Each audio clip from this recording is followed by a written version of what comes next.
बच्चों आज से आप लोग का हिंदी शुरू किया जाता है, ठीक है ना। तो हिंदी का चैप्टर 1 है जिसका नाम क्या है? भीमराव अंबेडकर उसके लेखक है। चैप्टर के नाम है श्रम विभाजन और जाति प्रथा, ठीक है ना। ये जो श्रम विभाजन और जाति प्रथा है ये क्या है? निबंध है। क्या बच्चा? निबंध है। और इस निबंध को लिखने वाले व्यक्ति का नाम है डॉक्टर भीमराव अंबेडकर, समझिए ना। तो आपसे कोई पूछेगा कि श्रम विभाजन और जाति प्रथा के लेखक कौन है? भीमराव अंबेडकर। और श्रम विभाजन जाति प्रथा गद्य की कौन सी विद्या है?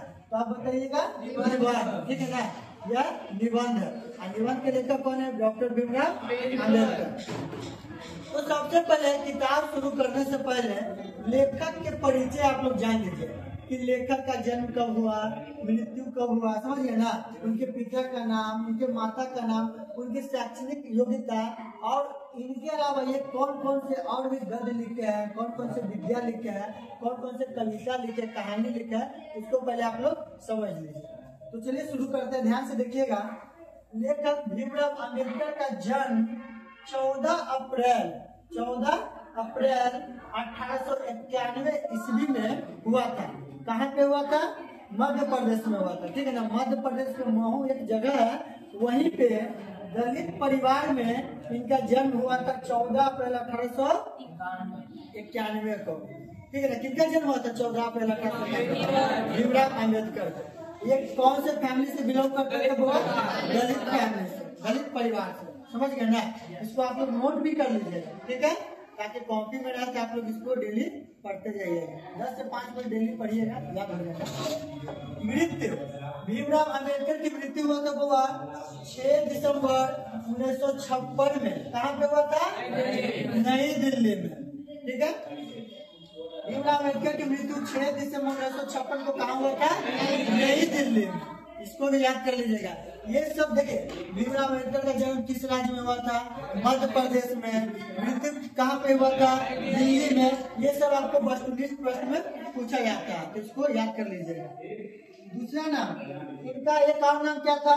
भीमराव रामजी अंबेडकर। यानी कह सकते हैं कि डॉक्टर भीमराव अंबेडकर का पूरा नाम क्या था? भीमराव रामजी अंबेडकर, ठीक है ना। अंबेडकर का पूरा नाम क्या था? भीमराव रामजी अंबेडकर। पिता का नाम था रामजी मालोजी सकपाल। भीमराव अंबेडकर के पिता का नाम क्या था? रामजी मालोजी सकपाल। क्या था? सकपाल से याद रखिएगा। माता का नाम क्या था? बुआ भीमाबाई। माता का नाम क्या था? भीमाबाई। भीमाबाई किनके माता का नाम था? भीमराव अंबेडकर के। और रामजी मालोजी सकपाल किनके पिता थे? भीमराव अंबेडकर के पिता थे, ठीक है। एक नोट में लिखे है क्या? यह अपने भीमराव अंबेडकर जो है अपनी माता पिता के 14वीं और आखिरी संतान थे। यानी वे 14 भाई थे, 14 भाई बहन, टोटल भाई बहन मिलाकर कितने थे? हुआ 14 थे। अपने माता पिता के कितने संतान थे? 14वीं संतान थे। कौन? भीमराव अंबेडकर। इसको भी आप लोग याद करिए। पत्नी का नाम भीमराव अंबेडकर की 2 शादी हुआ था। कितना शादी हुआ था? 2 शादी हुआ था। पहली पत्नी का नाम क्या था? रमाबाई अंबेडकर। भीमराव अंबेडकर के पहली पत्नी का क्या नाम था? रमाबाई अंबेडकर। और दूसरी पत्नी का क्या नाम था? बाबा डॉक्टर सविता अंबेडकर।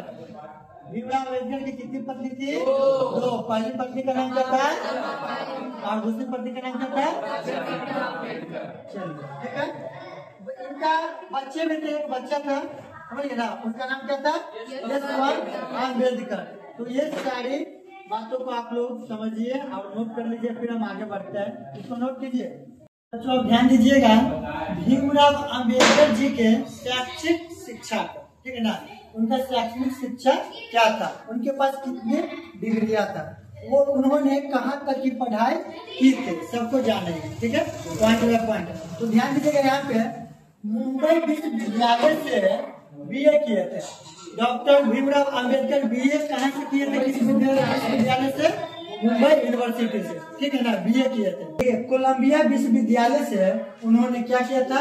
एमए किया था एवं पीएचडी किया था और एलएलबी किया था। मतलब ये सारी डिग्रियां किस विश्वविद्यालय से लिए थे? भीमराव अंबेडकर कोलंबिया विश्वविद्यालय से। ठीक है ना।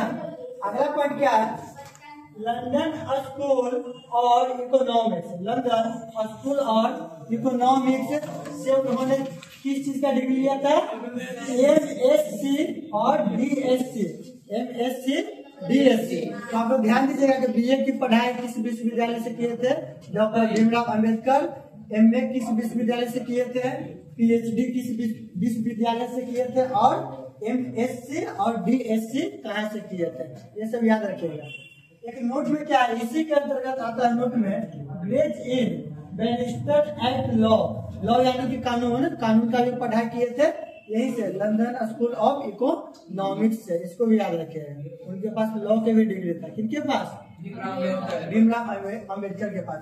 मतलब उनके पास बहुत सारी डिग्रियां था, सबको यहाँ पे मेंशन नहीं कर सकता है। जितना आपको जानना है, जितना आपको पढ़ना है, उतना हम बता रहे हैं। अगला पॉइंट क्या है, बड़ौदा नरेश के प्रोत्साहन पर उच्चतर शिक्षा के लिए न्यूयॉर्क अमेरिका, फिर वहां से कहाँ गए थे, लंदन गए थे, समझ ना। उच्चतर हायर एजुकेशन के लिए कहाँ गए थे, अमेरिका गए थे, वहां से उसके बाद कहाँ गए थे, लंदन गए थे। किनके प्रोत्साहन पर, बड़ौदा नरेश के प्रोत्साहन पर, समझ गए ना। नोट में क्या है, स्वदेश में कुछ समय उन्होंने वकालत किए थे, अपना देश में उन्होंने, स्वदेश यानी कि अपना देश में कुछ समय तक क्या की थी, वकालत किए थे, ठीक है।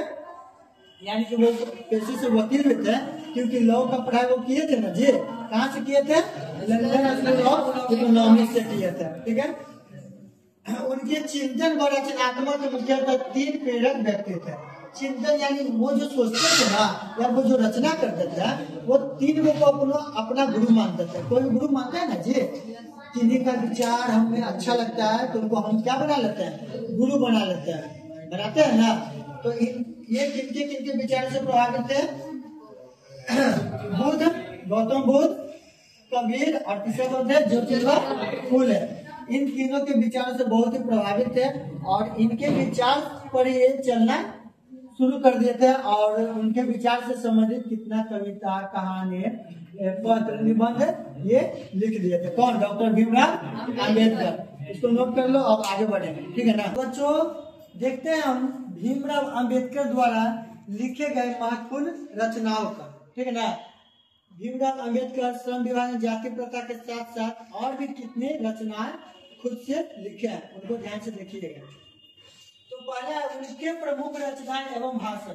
तो पहला है द कास्ट इन इंडिया, ठीक है, जेनेसिस एंड डेवलपमेंट। तो इस तरह से आप सभी देख सकते हैं कि 11 रचनाएं खुद से लिखे हैं, कौन, भीमराव अम्बेडकर, जिसमें से कोई रचना है और कोई भाषण, समझ गए ना। ये सभी को आप लोग नोट कर लीजिएगा और अच्छे से याद कर लीजिएगा। वस्तुनिष्ठ प्रश्न में इससे संबंधित प्रश्न पूछे जा सकते हैं, समझ गए ना।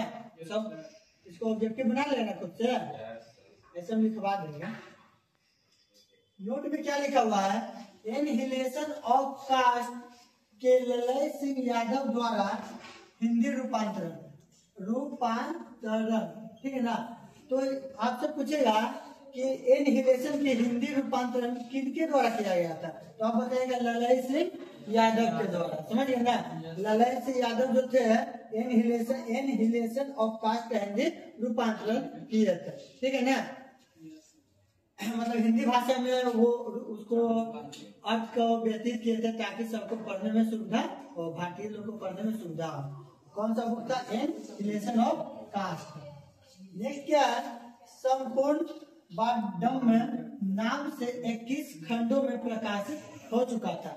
बागडम्य का मतलब होता है वो कोई एक भाषा में लिखा हुआ साहित्य, ये संस्कृत से लिखा हुआ वर्ड है, समझिए ना। कोई एक भाषा में लिखा हुआ साहित्य को ही बागडम्य कहते हैं, समझिए ना। ये कौन सा विषय से लिया गया है, संस्कृत से लिया गया एक शब्द है, जो कितने खंडों में प्रकाशित हुआ था, 21 खंडों में प्रकाशित किया गया था। श्रम विभाजन एवं जाति प्रथा। अब आ जाते हैं आपका चैप्टर क्या, ये जितना भी अभी तक मैंने आप सभी को बताया है, सब क्या किनके बारे में था, भीमराव अम्बेडकर के बारे में था। वो लेखक के श्रम विभाजन जाति प्रथा के उनका परिचय था। कि उन्होंने अपना शिक्षा कहाँ से किया, उन्होंने डिग्री कहाँ कहाँ से लिया, उनके माता पिता जन्म मृत्यु कब हुआ, उन्होंने अपने जीवन काल में कितनी रचनाएं लिखी, कितने भाषण लिखे, उनके द्वारा लिखा गया भाषण या रचना का हिंदी रूपांतरण किनके द्वारा किया गया, ये सभी जानकारी को हम लोग प्राप्त कर चुके हैं। आगे क्या है, अब आपका टॉपिक स्टार्ट होता है श्रम विभाजन एवं जाति प्रथा। इसको समझिए, इसके साथ आपका आज का क्लास समाप्त कर देंगे। नेक्स्ट क्लास में आपको इस चैप्टर को सारांश को विस्तार पूर्वक पढ़ के हम लोग समझेंगे। श्रम विभाजन एवं जाति प्रथा लिखा हुआ क्या है, जब किसी बड़ा काम को छोटे छोटे टुकड़ों में बांटकर हर भाग को करने के लिए अलग अलग लोग निर्धारित किए जाते हैं तो इसे श्रम विभाजन कहते हैं। इसे श्रम विभाजन कहते हैं। श्रम विभाजन का मतलब हो गया कि जैसे आप लोग देखिए, एक तरफ इधर हो गया, हम ग्वाला यादव को ले लेते हैं, हम यादव है तो ले लेते हैं, ठीक है। तो हमारा श्रम के आधार पर कार्य रहता, तो अभी हमको गाय दूहना, गाय से दूध निकालने के लिए कहा जाता है, गौशाला गौ का सेवा करने के लिए कहा जाता है। हमको तो गाय दूध दूहने भी नहीं आता।